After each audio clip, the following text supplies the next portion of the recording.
Olá!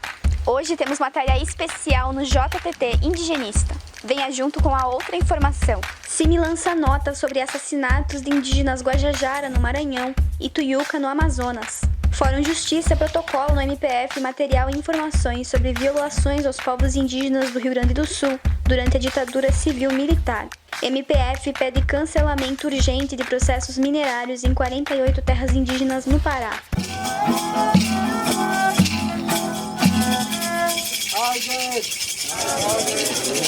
Hoje a matéria especial é com entrevista ao Ângelo José Bueno, do Cine, e com o padre Francisco Bispo da Silva, os dois de Pernambuco. Eles falam sobre as consequências da contaminação da água pela mineração, como a limitação dos povos ao acesso à água e o seu afastamento das margens pelas hidrelétricas. O que mais preocupa a gente nesse processo são a questão da luta pela terra, a demarcação do território, né? A gente nunca pode esquecer que a colonização perpassa ali por essa região do Nordeste desde 1690, né? Então existe uma traumática convivência dos povos indígenas com a colonização e o seu processo de desenvolvimento. Dentro desses processos de desenvolvimento, a gente poderia destacar a violência contra o Rio São Francisco, que é conhecido pelos povos indígenas daquela região como o Grande Opara, na busca de satisfazer as necessidades dos grandes centros, né, urbanos, principalmente no sul, né, São Paulo, Belo Horizonte, Rio de Janeiro. Essas hidrelétricas que foram construídas ao longo do Rio São Francisco, a sua base principal é o fornecimento de energia para esses grandes centros, violando todo o direito dessas populações, sejam os povos indígenas, sejam as populações tradicionais ao longo do rio, desde a sua nascente na Serra da Canastra, no estado de Minas Gerais, né? Os estados da Bahia, estado de Pernambuco, Sergipe e Alagoas, onde é a foz do Rio São Francisco. No nosso caso, né, o que tem bastante nos preocupado é que esses povos, ao longo da colonização, eles foram remanejados do seu lugar de origem, que era a margem do rio. E hoje eles estão mais para cima das serras, né? É proibido de ter acesso ao rio. E um dos grandes sonhos dos povos indígenas é voltar a ter acesso ao rio, até porque muitos povos, dentro da sua cosmologia espiritual, têm muitos encantados da água, né? Que são povos que têm uma relação muito forte com os encantos da água. E a gente vê assim, né, essa complexidade de hidrelétricas, né, minerações nos estados de Minas Gerais, né, a exemplo do rio Paraopeba, que também torna-se afluente do Rio São Francisco, onde toda aquela lama daquela mineração já está contaminando, né, as águas do Rio São Francisco, né, porque a lama para no assoalho da barragem de Três Marias, mas o efeito químico dos minérios pesados, não, né? Então, à medida que a água do rio chove e a água vai descendo, essa contaminação vai descendo também. Já existem estudos que comprovam que todos os afluentes do São Francisco já está soterrado. Então já não tem mais o volume de água que o São Francisco reduziu drasticamente. Além desses processos de hidrelétricas que afastou os povos indígenas das margens do Rio São Francisco, do Grande Opara, também continua com os processos de transposição do Rio São Francisco, que compreende dois eixos, né, o eixo norte e o eixo leste. O eixo norte, ele sai do município de Cabrobó, terra indígena Trucá, e vai em direção ao Ceará, lá para o Porto do Pocém, em terras indígenas também, Anassé. E o eixo leste, né, que sai aqui do município de Floresta, passa pelas áreas indígenas Pipipã e Cambiuá e segue em direção à Paraíba, né? E esses povos indígenas que estavam em regiões onde o itinerário do canal passaria, mesmo a gente não concordando com a construção da transposição, eles acabam sendo privados do mínimo de água que o canal pode oferecer. Com esse processo de irrigação, a água já chega contaminada com agrotóxicos. Cada vez mais o rio está seco. Muitos já falam na morte do rio. Como uma liderança indígena, Neguinho Trucá, ele falava que a transposição era um absurdo. Era como se você fosse fazer transfusão de sangue de um anêmico. Eles ainda querem fazer uma usina nuclear no município de Itacuruba, às margens do Rio São Francisco, do atual lago da barragem de Itaparica, né, agora, e também conhecida como Gonzagão, né, um complexo de usinas nucleares que vai ser composto de 6 reatores atômicos, alegando-se que há necessidade de produção de energia elétrica, mas na verdade a gente já percebe que está dentro dessa política de armamento nuclear. A intenção de fato não seria a produção de energia, até seria também a produção de enriquecimento de urânio para a possibilidade de arma atômica. As barragens ao longo do rio já oferecem bastante essa capacidade de energia elétrica. Também o itinerário do rio também é muito rico na questão do sol, né, porque poderia estar trabalhando com a energia solar, e também muito forte. A gente não concorda muito com a forma como eles estão implantando as eólicas, até porque eles estão fazendo super campos de eólicas, né? E acaba sendo também, apesar da energia ser renovável, montar o canteiro de produção das eólicas é muito nocivo, é muito devastador, prejudicando também todo o costume local.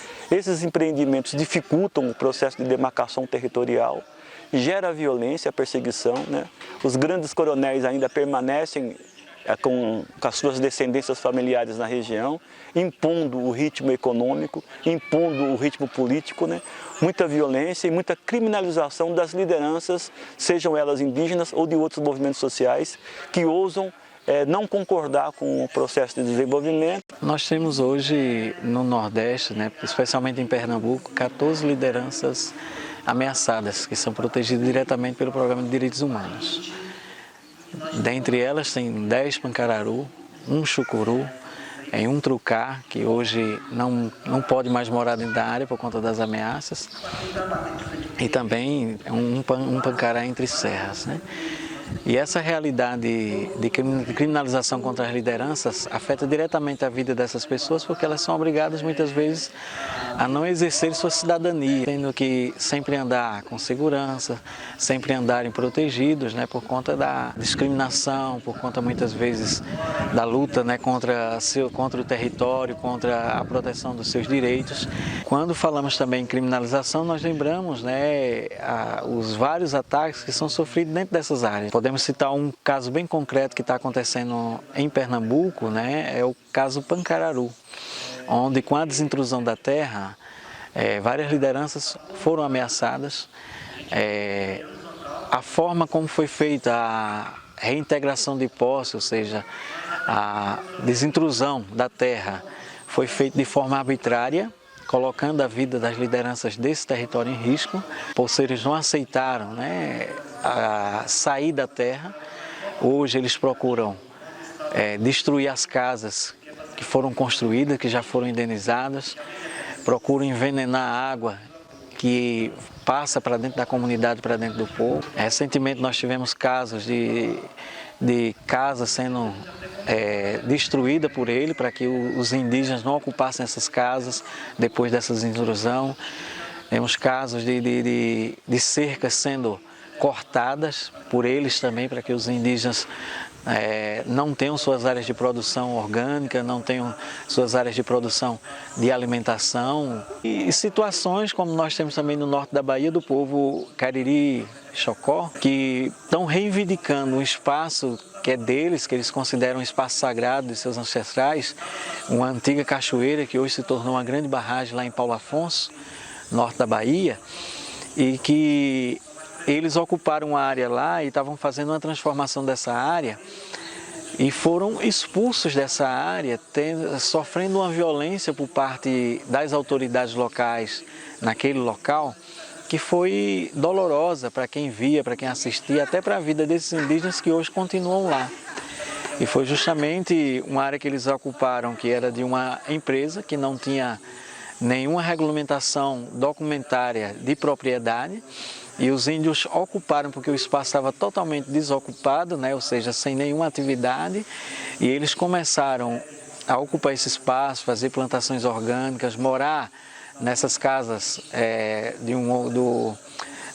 que estavam lá construídas a serviço dessa empresa, e de repente veio uma liminar para tirar eles desse local sagrado. Viram assim nessa liminar máquinas destruindo as casas com tudo que eles tinham dentro, passando por cima de seus animais domésticos como cachorro, eles tendo que tirar os filhos às pressas, e sendo passado uma imagem vergonhosa para a comunidade local como se eles tivessem invadido aquele local, e quando não é verdade. Infelizmente é criminalização contra a vida dos povos, criminalização contra a vida dessas pessoas que reivindicam seu espaço, reivindicam por um local, terra, né, como eles próprios dizem, né, é o local de existência do índio, né, sem essa terra eles acreditam não existir, porque é lá que eles buscam toda a sua subsistência, e há várias coisas que são colocadas contra a vida dos índios, né, estereótipos que muitas vezes não contribuem para as suas vidas. Eles mostram que é resistindo, que é continuando ali sempre em frente, lutando pelos seus direitos, que eles conseguem se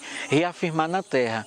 O interessante é que, apesar da criminalização, apesar do preconceito, apesar das ameaças, eles continuam vivos na sua luta, continuam dando vida às suas comunidades, ao seu povo, e fazendo com que o povo, né, nunca desistam da luta, mas estejam sempre prontos e preparados, mesmo diante das controvérsias, a lutar pelos seus direitos.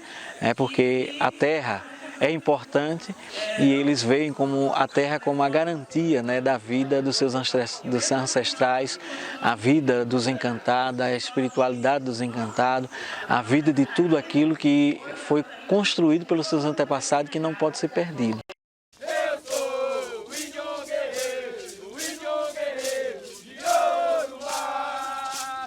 O Conselho Indigenista Missionário lançou uma nota de repúdio e denúncia contra mais um atentado com vítimas fatais contra o povo Guajajara, no Maranhão, e contra o indígena da etnia Tucuia, no Amazonas. Na nota, o CIMI relembra que no sábado, dia 7, um grupo de lideranças indígenas Guajajara retornava de uma reunião com a FUNAI e a Eletronorte quando foram atacados e atingidos por vários disparos de arma de fogo na BR-226, no município de Genipapo dos Vieiras, no Maranhão.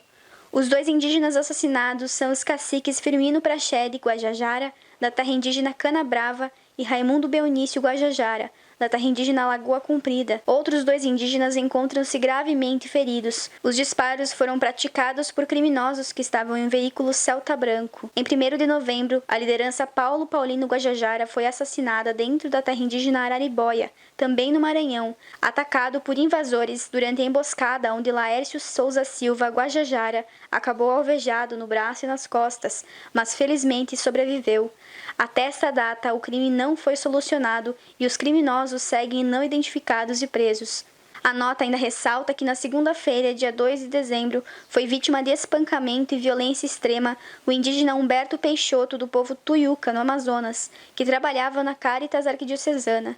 O indígena veio a óbito também no sábado, dia 7. Segundo consta na nota, tais crimes, contando ainda com atentados, ameaças, tortura e agressões ocorridas por todo o país contra essas populações, têm acontecido na esteira de discursos racistas e ações ditadas pelo governo federal contra os direitos indígenas.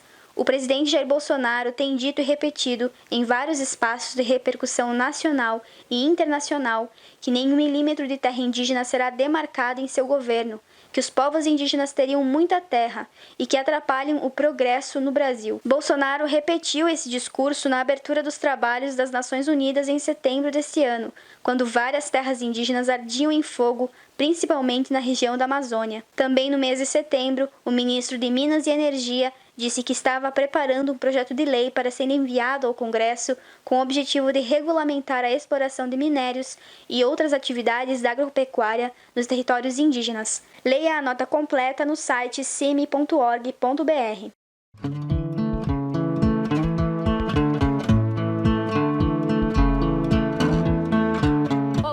Na sua terceira temporada, o programa Vida em Resistência se transforma em uma grande reportagem mensal sobre a cultura e as histórias dos povos indígenas do nosso país. No segundo domingo de cada mês, antes de começar a semana, a partir das 20 horas, você confere no portal Desacato e Redes a primeira grande reportagem seriada da Cooperativa Comunicacional Sul e CIMI, Vida em Resistência.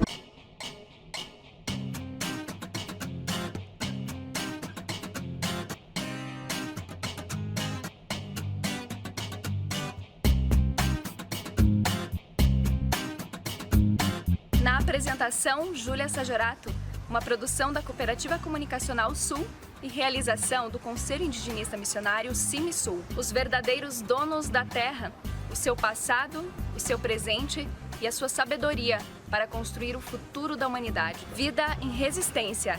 Desacato 12 anos, somando vozes.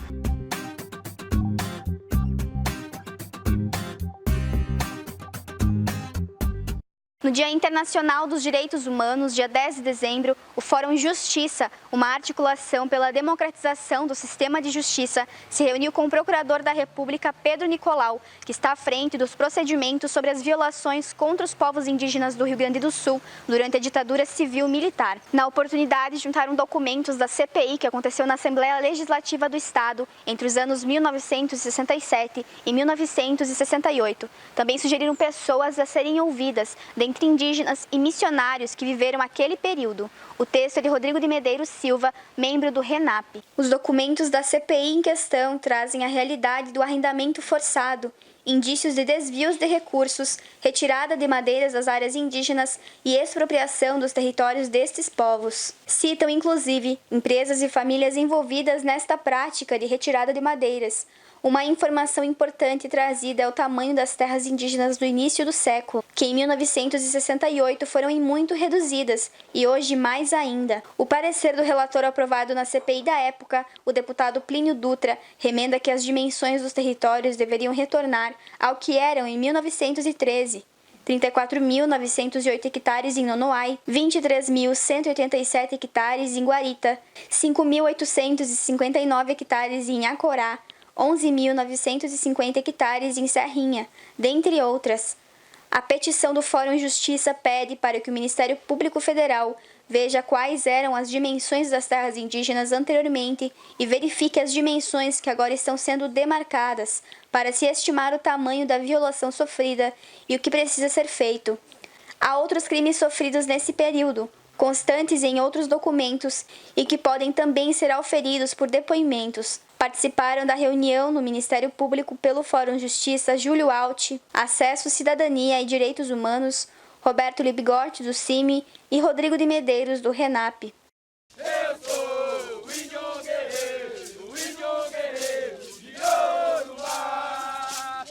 O Ministério Público Federal ajuizou 8 ações na última semana de novembro, com pedidos urgentes para que a Justiça Federal cancele processos mineratórios em 48 terras indígenas no Pará. O texto é da Assessoria de Comunicação do Ministério Público do Pará. Também foi pedido que a Agência Nacional de Mineração, a ANM, indefira todos os processos atuais nessas áreas e os que surgirem antes do cumprimento das exigências legais para a autorização da atividade, que incluem a necessidade de consentimento das comunidades. A Constituição e as leis estabelecem que qualquer medida administrativa que possa levar à autorização da atividade minerária nessas áreas só pode ser tomada depois que houver oitiva constitucional das comunidades sobre o decreto legislativo autorizador, a autorização do Congresso Nacional, consulta prévia livre e informada às comunidades relativas à autorização administrativa e regulamentação legal. De acordo com manifestações da ANM ao MPF, a agência considera que a falta de lei regulamentadora não impede que os processos minerários sejam sobrestados, ou seja, abertos e colocados em espera. Para os procuradores da República que assinam as ações, no entanto, o simples registro, cadastramento e sobrestamento desses processos, ainda não deferidos ou mesmo apreciados, contraria a Constituição Federal e a Convenção 169 da Organização Internacional do Trabalho, que é lei no Brasil e garante o direito à consulta prévia, livre e informada. Eu sou o índio guerreiro de Yorubá. Ficamos por aqui com mais uma edição do JTT Indigenista, o primeiro jornal semanal com pautas indigenistas do Brasil. Contribua com esse projeto de comunicação. Acesse desacato.info e conheça a campanha do amigo e amiga leitora. Desacato 12 anos, rede de jornalismo solidário.